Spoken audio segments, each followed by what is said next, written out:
Now last chapter is air. Okay, इस chapter में हम एयर के बारे में सब कुछ जानने वाले हैं.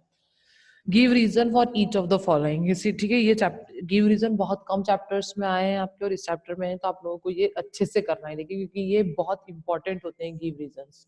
Okay, now first is a burning candle exhausted extinguish when air supply is cut off. एक जलती हुई कैंडल जो है वो बुझ जाती है जब भी एयर सप्लाई जो है वो कम हो जाता है या फिर एयर सप्लाई नहीं होता है. ऐसा क्यों? अपने आप यहाँ पर आपको क्यों लगा लेना है, क्योंकि वो गिव रीजन में यही पूछा जाता है ऐसा क्यों हो रहा है.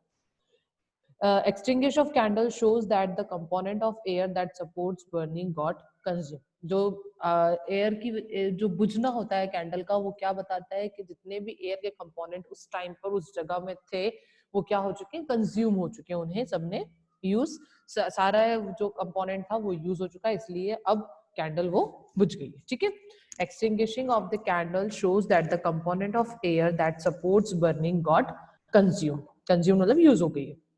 Next is release of carbon dioxide into the air should be reduced. So release of carbon dioxide in the air should be reduced. Reduce हमें करना चाहिए, क्यों? The increase in the amount of carbon dioxide traps more heat and increase the temperature of earth in atmosphere leading, यहाँ reading लिखा हुआ है, आपको L बना देना है आर को. ठीक है, लीडिंग टू ग्लोबल वार्मिंग, यहाँ इसकी जगह इन आ जाएगा, इन atmosphere. The increase in the amount of carbon dioxide traps more heat and increase the temperature of earth in the atmosphere leading to global warming. अब जैसे कि ज्यादा कार्बन डाइऑक्साइड होती है, ज्यादा वो हीट को ट्रैप करेगी. ठीक है, ज्यादा हीट होगी तो ज्यादा गर्मी बढ़ेगी, ज्यादा टेम्परेचर बढ़ेगा, और ज्यादा टेम्परेचर बढ़ गया मतलब वो क्या, किस लीड पर, किस पर पहुंच जाएंगे हम, ग्लोबल वार्मिंग वाली कंडीशन पर आ जाएंगे. रीडिंग नहीं है यहाँ पर, लीडिंग है, एल कर लीजिएगा आर को. Okay, oxides of nitrogen and sulphur cause acid rain. कैसे ऑक्साइड ऑफ नाइट्रोजन और सल्फर एसिड रेन को कॉज करते हैं? The oxides of nitrogen and sulfur dissolve in water to form nitrous acid and sulfuric acid which causes acid rain. अब हमने पढ़ा था ये चैप्टर में कि वो क्या होता है कि जितने भी नाइट्रोजन और सल्फर जो है एटमॉस्फेयर में जाते हैं तो वो वाटर वेपर के साथ मिक्स हो जाते हैं या वाटर ड्रॉपलेट के साथ मिक्स हो जाते हैं और वो क्या बना लेते हैं, एसिड बन जाता है. ठीक है, ऑक्सीडाइज होकर वो क्या बन जाते हैं, एसिड बन जाते हैं. जब एसिड बनते हैं तो जब वो रेन के साथ में फॉल होते हैं तो वो कौन सी रेन कहलाती है, एसिड रेन कहलाती है. ठीक है, ozone layer is very important for us. Ozone layer हमारे लिए बहुत इंपॉर्टेंट है. ऐसा क्यों? Ozone gas traps the harmful UV radiations thereby preventing us from getting skin cancer. अब ये जो ओजोन लेयर है वो क्या करती है, जितनी भी हार्मफुल यूवी रेडिएशन है, अल्ट्रा वायलेट रेडिएशन कहा जाता है यूवी रेडिएशन को. ठीक है, जो अल्ट्रा वायलेट रेडिएशन है उन्हें क्या करती है, वो ट्रैप कर लेती है. ओके, और हमें बचा के रखती है किससे, to get from skin, prevent us from getting skin cancer, ताकि हमें स्किन कैंसर ना हो या कम से कम. ठीक है, next is vehicles should switch over to CNGs. Vehicles को जो है वो कंप्रेस्ड नेचुरल गैस की तरफ स्विच कर जाना चाहिए. ऐसा क्यों? CNG is compressed natural gas that burns efficiently and does not release smoke and other pollutants in the air. क्यों? क्योंकि compressed natural gas जो है वो पूरी तरह जल जाती है और वो कोई स्मोक या किसी भी तरह का पॉल्यूटेंट रिलीज नहीं करती. इस वजह से क्या यूज करना चाहिए, सीएनजी यूज करना चाहिए, ना कि पेट्रोल या फिर डीजल जो हम यूज करते हैं नॉर्मली. ठीक है, कंप्रेस्ड नेचुरल गैस, ये गैस होती है जिसको आप यूज कर सकते हैं, वो पूरी तरह जल जाती है, कोई स्मोक रिलीज नहीं करती, कोई पॉल्यूशन नहीं करती. इस वजह से हमें ज्यादा से ज्यादा सीएनजी यूज करना चाहिए. ओके, क्लियर है सभी को give reasons? Now next is answer the following question in one word और अ सेंटेंस. एक वर्ड या फिर एक सेंटेंस में आपको बताना है. बहुत सिंपल है, तो fill in the blanks type की चीजें. ठीक है, फर्स्ट है name the thick blanket of air surrounding the earth. बचपन से आपको पता है, स्पेशली 5th क्लास से आपको पता चल चुका था कि वो क्या है, एटमॉस्फेयर. एक thick blanket of air surrounding the अर्थ कौन सा है, वो atmosphere. Name the special organ for respiration in grass hopper. Grass hopper किससे रेस्पिरेट करते हैं, एयर होल से. ठीक है, उन एयर होल्स को क्या कहा जाता है, स्पाइरिकल्स. क्या कहते हैं उन्हें, spiracles. Next is name a gas that causes green house effect. कोई एक गैस का नाम बताएं जिससे ग्रीन हाउस इफेक्ट होता है. यहाँ पर एक लिखा हुआ है, तो आप, मैंने 2 ऑप्शन दिए, आपको जो लिखना चाहे आपको लिख सकते हैं, कार्बन डाइऑक्साइड और मीथेन, कोई भी एक लिख सकते हैं. ठीक है, name the chemical that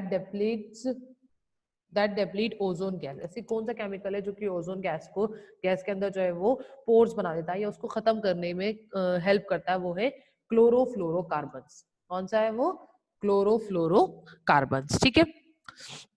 now next is give one use of ozone gas. Ozone gas का एक यूज बताइए।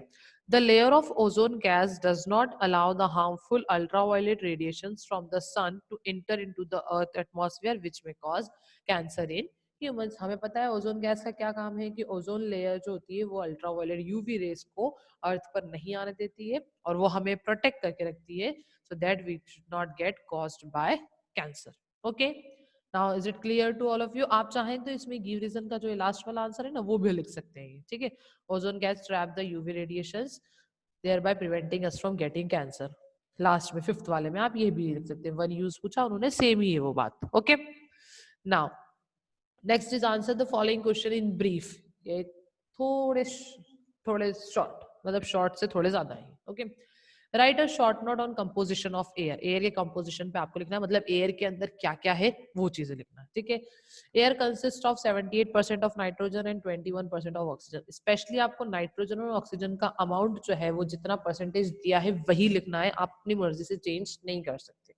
क्लियर है, ये एग्जैक्ट परसेंटेज है इसलिए आपको यही लिखना होगा। Air also contains carbon dioxide, water vapor, dust particles and noble gases. They constitute 1% of the atmosphere। बाकी आप फिर लिख दीजिए, कार्बन डाइऑक्साइड भी होती है उसके अंदर, वाटर वेपर्स भी होती है, डस्ट पार्टिकल्स भी होती है, नोबल गैसेस भी होती हैं, जो क्या बनाती है बचा हुआ 1% एटमॉस्फेयर का। ओके, तो air contains 78% of nitrogen and 21% of oxygen. Air also contain carbon dioxide, water vapor, dust particles and noble gases. They constitute 1% of the atmosphere। Okay. Next is how do aquatic animals breathe? Aquatic animals मतलब जो पानी में animals रहते हैं वो सांस कैसे लेते हैं? Aquatic animals such as fish breathe the oxygen dissolved in water through gills। हमें पता है वो ऑक्सीजन कहाँ से मिलता है उन्हें, पानी के अंदर से ही मिलता है। H2O मतलब डिजॉल्व्ड ऑक्सीजन है वहां पर, और साथ ही में ठीक है डिजॉल्व ऑक्सीजन है, और वो डिजॉल्व ऑक्सीजन कैसे लेते हैं? Through gills. Aquatic animals such as fish breathe the oxygen dissolve in water through gills. Next is how are plants and animals interdepend on each other. सबसे इंपॉर्टेंट क्वेश्चन, कैसे plant और animals एक दूसरे पर interdependent है।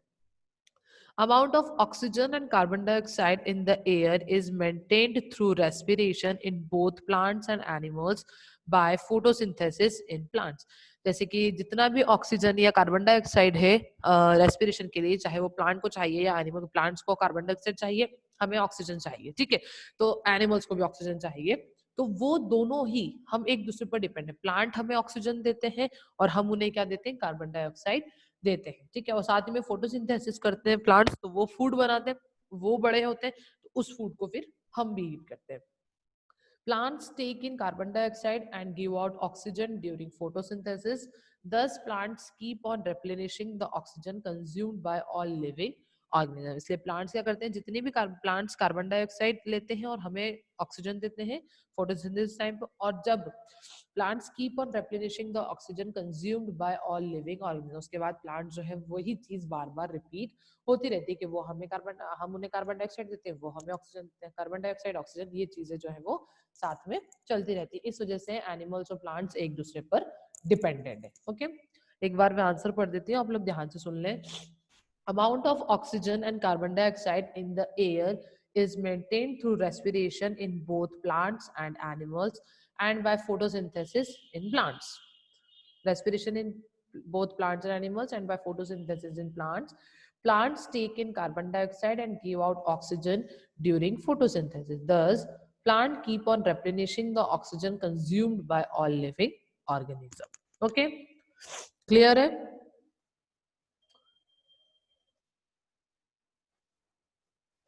कोई Thums up भी दे दो, पता क्या चल जाए मुझे, ताकि आप लोगों को क्लियर है, ठीक है। Now next is how is ozone hole form. Ozone hole जो है वो कैसे फॉर्म हुआ है, ओजोन के अंदर जो होल जो है वो किस वजह से हुआ है?